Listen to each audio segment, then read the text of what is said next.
जिसे अगर आप सीख जाते हैं तो आपकी ट्रेडिंग स्टाइल हमेशा हमेशा के लिए बदल जाएगा।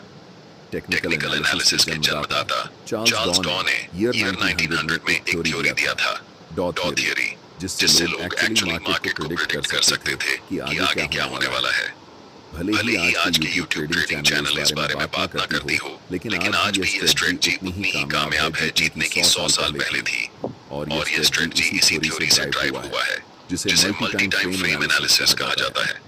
इस वीडियो में मैं आपको समझाऊंगा कि कैसे आप हायर टाइम फ्रेम से लेकर लोअर टाइम फ्रेम तक चार्ट्स का एनालिसिस कर सकते हैं और अपने ट्रेडिंग डिसीजन को बेहतर बना सकते हैं। तो सबसे पहले समझते हैं कि मल्टी टाइम फ्रेम एनालिसिस होता क्या है। ये एनालिसिस का एक तरीका है जिसमें आप पहले हायर टाइम फ्रेम का एनालिसिस करते हैं और फिर धीरे धीरे लोअर टाइम फ्रेम तक आते हैं।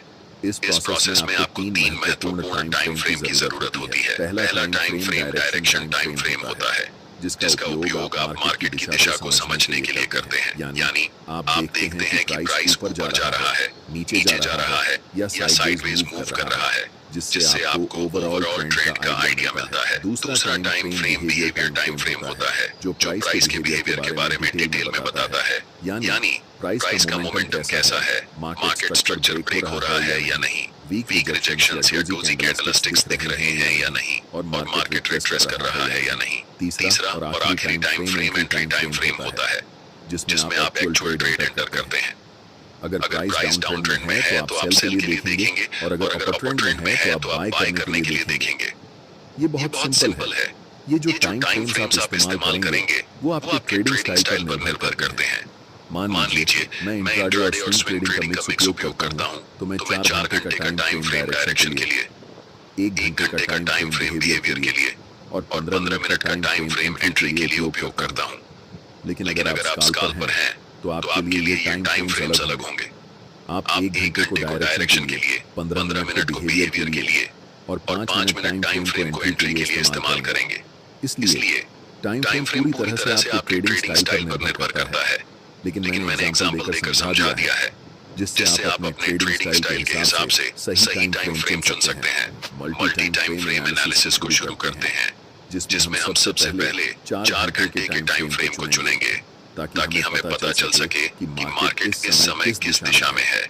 4 घंटे का टाइम फ्रेम चुनने का सबसे बड़ा कारण यह है कि यह हमें मार्केट का पूरा स्ट्रक्चर बता देता है कि अभी मार्केट किस दिशा में है। अगर हम 15 मिनट का चार्ट इस्तेमाल करते तो हमें स्पष्ट दिशा का पता नहीं चलता, क्योंकि प्राइस ऊपर नीचे कर रही होती है। इसलिए दिशा को समझने के लिए हमेशा बड़े टाइम फ्रेम पर जाना बेहतर रहता है। आप में से ज्यादातर लोग इस चार्ट को देखकर कंफ्यूज हो सकते हैं कि यहाँ प्राइस क्या कर रही है और हमें कैसे ट्रेड लेना चाहिए। बाय करना है या सेल करना है या फिर अभी ट्रेड नहीं करना है। लेकिन ये गलत तरीका है चार्ट्स को देखने का, क्योंकि हम एक इंट्राडे या स्विंग ट्रेडर हैं। हमें बहुत पुराने चार्ट्स को नहीं देखना चाहिए। हमें ये ऑब्जर्व करना है कि हाल के समय में मार्केट की प्राइस कैसे बिहेव कर रही है। अगर हम ऐसा करने लगे तो हमारे चार्ट्स पर बहुत सारे सपोर्ट और रेजिस्टेंस लाइंस बन जाएंगी, जिससे आपका चार्ट बहुत जटिल हो जाएगा और आप ट्रेडिंग डिसीजन नहीं ले पाएंगे। सोचिए, अगर आपके चार्ट्स पर इतनी सारी लाइंस हों तो आप कैसे समझेंगे कि इस समय प्राइस क्या कर रही है। 4 घंटे के टाइम फ्रेम में हमारा चार्ट बिल्कुल स्ट्रॉन्ग अपवर्ड ट्रेंड में दिखाई दे रहा है और इस समय प्राइस कंसोलिडेशन कर रही है। इस कंसोलिडेशन जोन का सबसे पहले हम हाई मार्क करेंगे और फिर कंसोलिडेशन जोन का लो मार्क करेंगे। चार्ट्स पर इन दोनों लाइंस को बनाकर हम वेट करेंगे। सबसे पहले हम मार्केट को डिसाइड करने देंगे कि उसे किस दिशा में जाना है। इस समय मार्केट दोनों तरफ जा सकती है, या तो अपना ट्रेंड कंटिन्यू कर सकती है या फिर यहाँ से रिवर्स डाउन कर सकती है। अगर मैं इस समय लाइव ट्रेड में होता तो मैं पहले 4 घंटे के टाइम फ्रेम में कैंडलस्टिक को इन दोनों लाइंस के बाहर क्लोज होने का इंतजार करता। तभी हम डिसाइड करते कि हमें बाय करना है या सेल। अगले कुछ कैंडल्स में प्राइस लोअर लो के नीचे कैंडल क्लोज करती है। ऐसे समय में ज्यादातर नए ट्रेडर्स सेल पोजीशन में एंटर करते हैं। मैं चाहता हूं कि आप ध्यान से देखिए कि इसके बाद प्राइस क्या करती है। अगले ही कैंडल में एक बड़ी ग्रीन बुलिश कैंडल बनती है। अब जो मैं आपको बताने वाला हूं उसे ध्यान से सुने, क्योंकि ये चीज आपकी ट्रेडिंग स्टाइल को हमेशा के लिए बदल सकती है। मैं आपको एक सीक्रेट टिप दे रहा हूं, बिल्कुल फ्री में। अभी चार्ट्स 4 घंटे के टाइम फ्रेम में है और हम देख सकते हैं कि ये एक स्ट्रॉन्ग अप ट्रेंड है। लेकिन जैसे ही हम चार्ट्स को 1 घंटे के टाइम फ्रेम में बदलते हैं तो हमें दिखता है कि प्राइस धीरे धीरे नीचे की तरफ जा रही है। और जब हम 1 घंटे के टाइम फ्रेम को 15 मिनट के टाइम फ्रेम में बदलते हैं तब हमें चार्ट्स पर एक स्ट्रॉन्ग डाउन ट्रेंड दिखता है। ये बात आपको कंफ्यूज कर सकती है कि 4 घंटे के टाइम फ्रेम पर प्राइस अप ट्रेंड दिखा रही है, लेकिन 1 घंटे और 15 मिनट के टाइम फ्रेम में प्राइस डाउन ट्रेंड शो कर रही है। ऐसा क्यों हो रहा है, इसे समझिए। जब प्राइस 4 घंटे के टाइम फ्रेम में थी तो लास्ट कुछ कैंडल्स में प्राइस रिट्रेसमेंट या पुलबैक ले रही थी। इसी पुलबैक को छोटे टाइम फ्रेम में देखने पर यह हमें डाउन ट्रेंड जैसा दिखाई देता है। एक बात हमेशा याद रखें, हायर टाइम फ्रेम हमेशा छोटे टाइम फ्रेम के ट्रेंड से ज्यादा मजबूत होता है। इस सिचुएशन में 4 घंटे का टाइम फ्रेम 1 घंटे के टाइम फ्रेम से और 15 मिनट के टाइम फ्रेम से भी ज्यादा स्ट्रॉन्ग होगा, और 1 घंटे का टाइम फ्रेम 15 मिनट के टाइम फ्रेम से स्ट्रॉन्गर होगा। इसीलिए हम ट्रेड भी उसी डायरेक्शन में लेंगे जिसमें बड़े टाइम फ्रेम का ट्रेंड चल रहा हो। चूंकि 4 घंटे के टाइम फ्रेम का ट्रेंड अप ट्रेंड है, इसलिए हम बाय पोजीशन बनाने वाले हैं। अभी चार्ट्स 15 मिनट के टाइम फ्रेम में है और इस चार्ट्स में हमें तुरंत बाय ट्रेड में एंट्री नहीं करनी है, क्योंकि प्राइस का मोमेंटम अभी भी डाउन साइड की तरफ ही है। पहले हम वेट करेंगे कि प्राइस 15 मिनट के टाइम फ्रेम में बेरिश से बुलिश ट्रेंड में शिफ्ट हो जाए, तभी हम बाय पोजीशन में एंट्री करेंगे। अभी तक प्राइस हमें कोई सिग्नल नहीं दे रही है कि वह बुलिश होने वाली है, इसलिए हम अभी भी इंतजार करेंगे। प्राइस इस लेवल को रीटेस्ट करने आती है, लेकिन पूरी तरह से ब्रेक नहीं कर पाती और फिर से नीचे चली जाती है।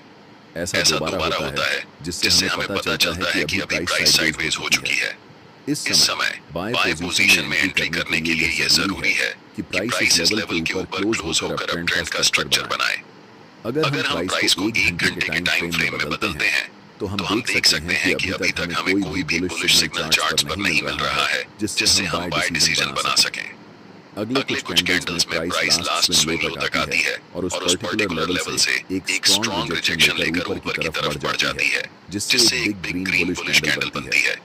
प्राइस ने ट्रेंड लाइन को ब्रेक कर दिया है, लेकिन हमें 1 घंटे के टाइम फ्रेम पर ट्रेड एंट्री नहीं करनी है, इसलिए हम अपने चार्ट्स को 15 मिनट के टाइम फ्रेम में बदल रहे हैं।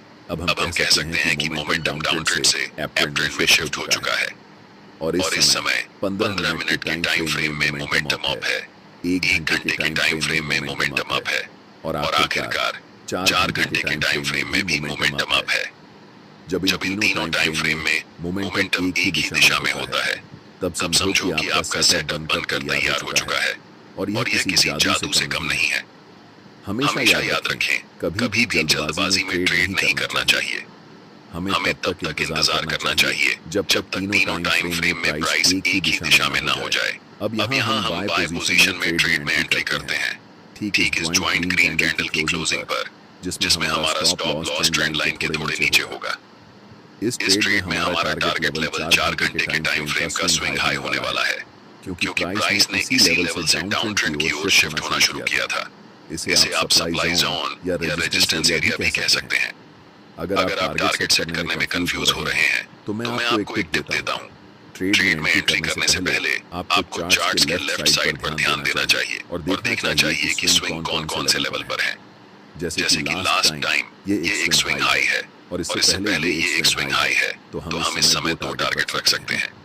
लेकिन क्योंकि बड़े टाइम फ्रेम में ट्रेंड स्ट्रॉन्ग है, इसलिए स्विंग हाई को टारगेट रखना ज्यादा सही रहेगा। और देखो, प्राइस बिना समय बर्बाद किए ऊपर चला गया।